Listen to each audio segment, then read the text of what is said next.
Hi everyone, I'm Tegan from Thomastown Library. Welcome to today's Science Club video. Today we are going to be making plant mazes. So this is an experiment that looks at photosynthesis. And what photosynthesis is how plants turn sunlight into energy. So this is one that I've made already. Done a little bit of decoration on the front. So it's a box and I've cut a hole in the front of it, and when I've opened it up we create a maze. So this one's a very simple maze, but what you can see is, so I've got the hole in the top here, sunlight comes through here, and we are going to get the plant to grow, and we want it to grow in a different direction to chase the sunlight.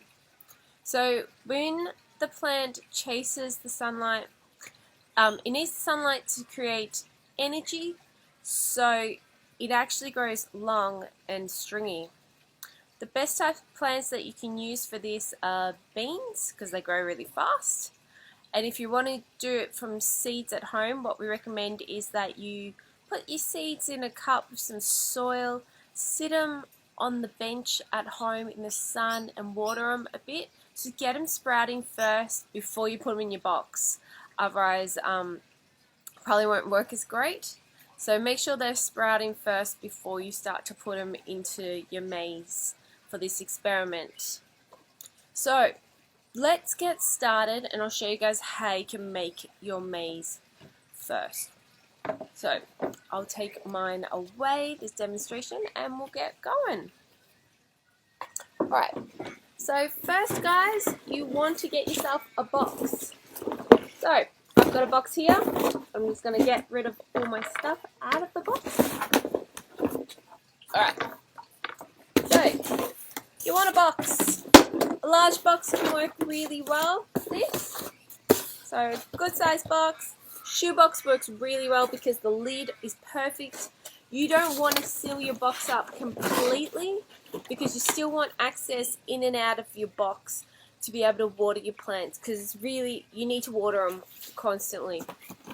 So what we need to do is, once we have our box, we need to get rid of any excess pieces of cardboard that we no longer need. So for this particular box, I'm going to get rid of these top pieces, and I'm going to make this box have just doors for easy access. So let's cut off the doors, the bottom part here. You can use scissors at home to cut along here, that'll be easy.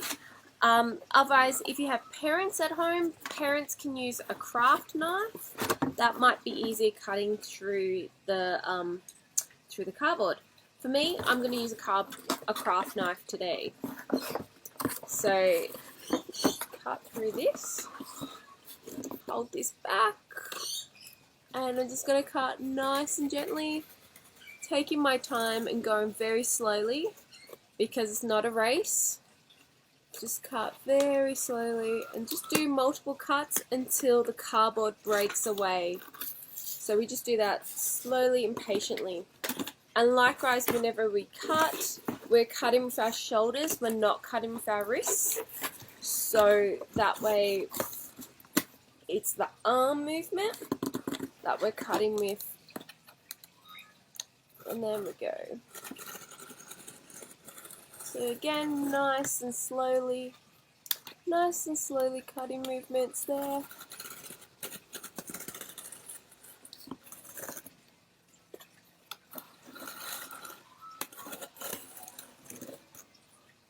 Testing it to see if it's pulling away. Nope, it hasn't pulled away yet, so I need to cut a little bit more.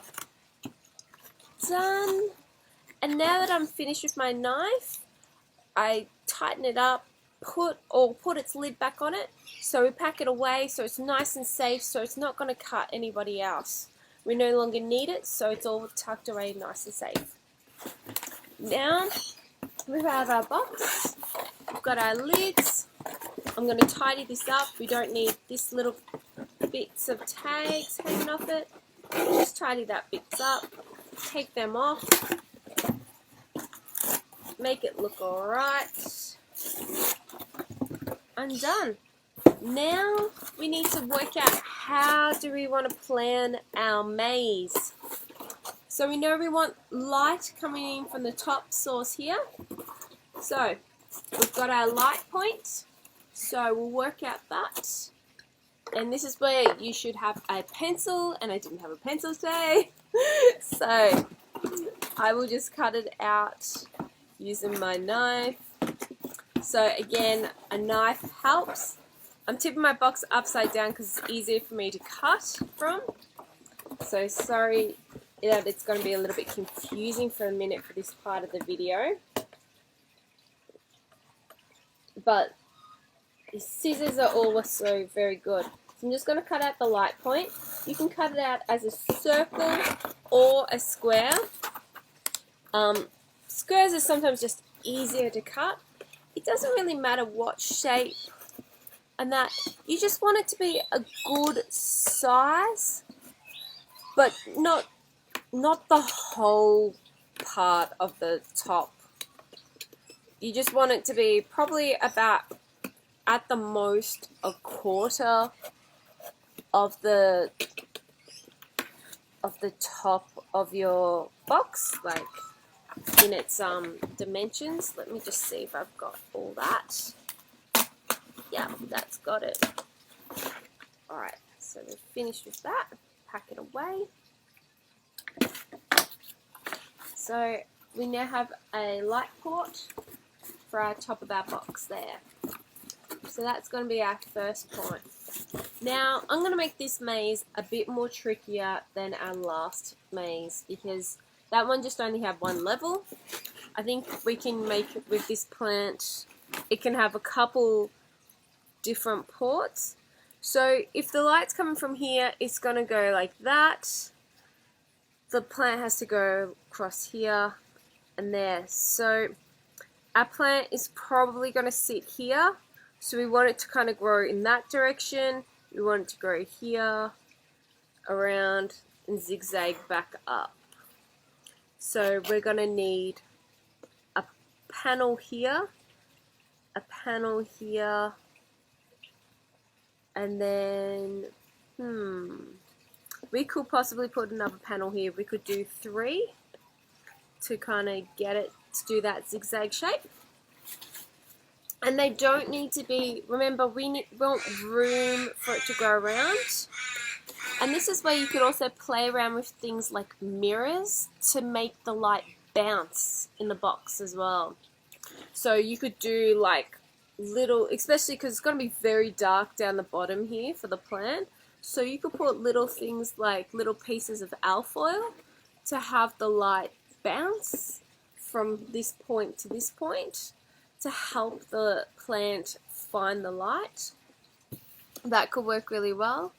Try experimenting with that. See, you could have one box that has it, one box that doesn't, and compare the notes between the two plants.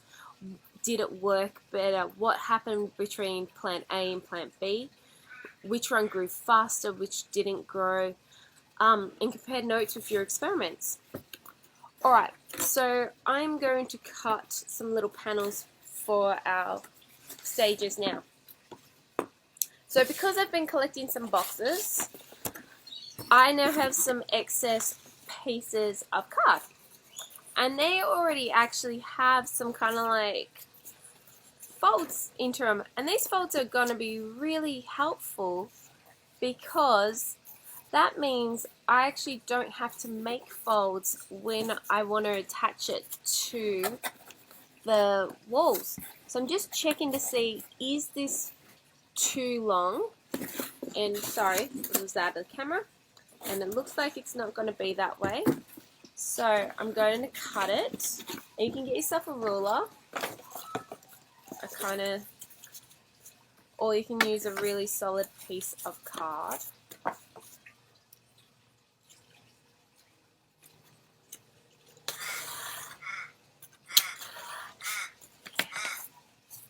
And what you want is, you kind of want to flap. This means that you can glue this flat part to the side of your box when you're making your panels. See what I mean? It's going to be easy for you guys to attach that.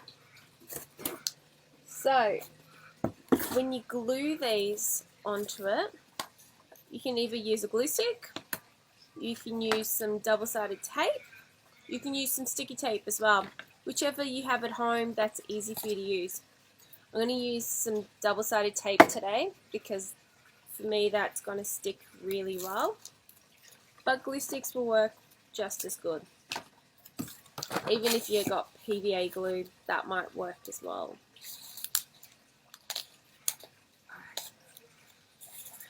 Let's stick this down.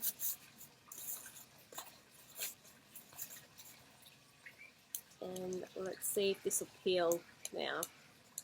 It's the trick with this stuff.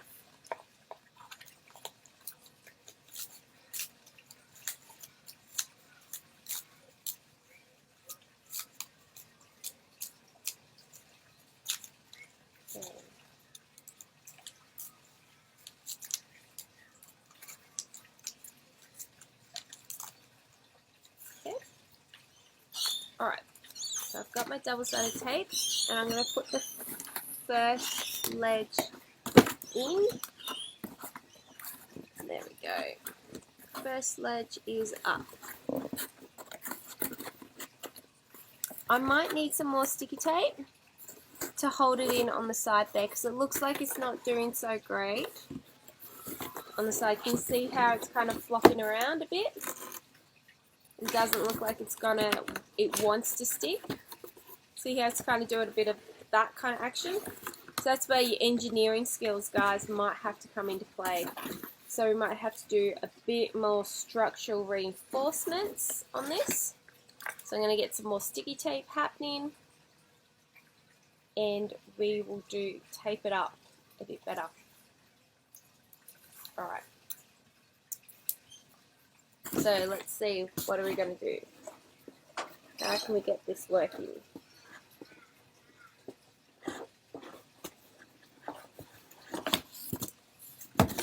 And I'll show you up close. Hang on. Nope, that's not going to work. Nope, that's not going to work. Oh, this is really tricky to get a shot of. Okay. Basically, hang on, there. Basically, I kind of made a bit of a hinge underneath of it. So you can kind of see.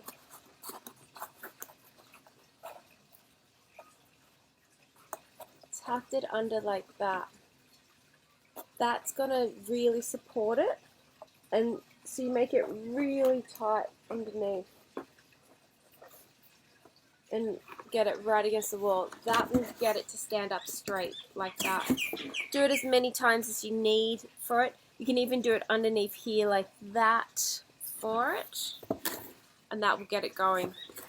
Alright, I'm going to do my next level for here. I think I'm probably only going to do 2 platforms for this one. Just do another one here.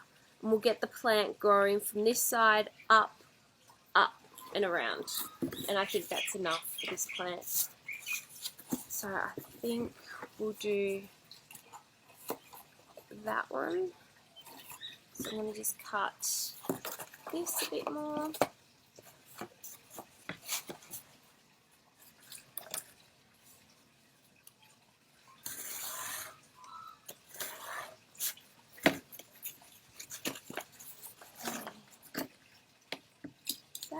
And we'll get some double-sided tape or glue again.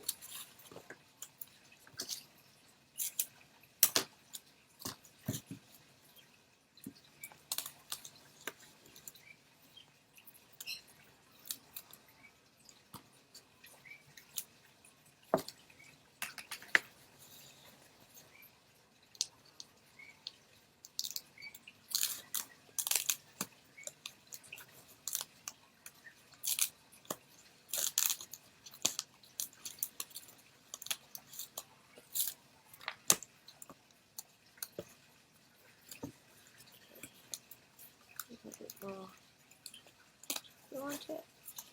Okay. Let's stick it in. So again, this one wants to do that flopping business again. So we're going to put that hinge into it again to give it a bit more support.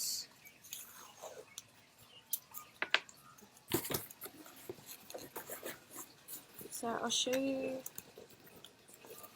see if I can do it here. Yeah, okay, like that.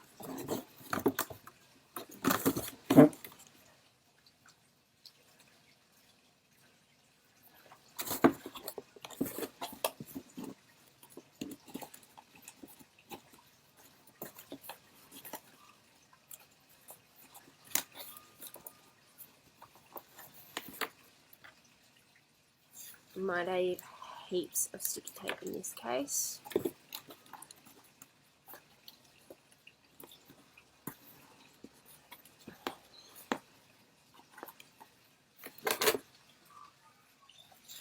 You can even do ones, and I'll show you on the other one that I made before. Hang on, I think that's got it. It's looking pretty good. That's looking alright.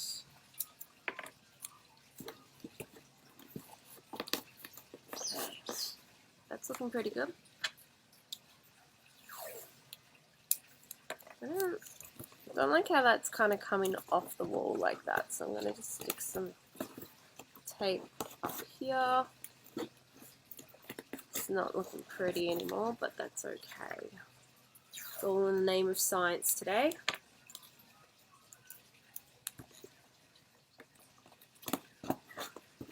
Okay.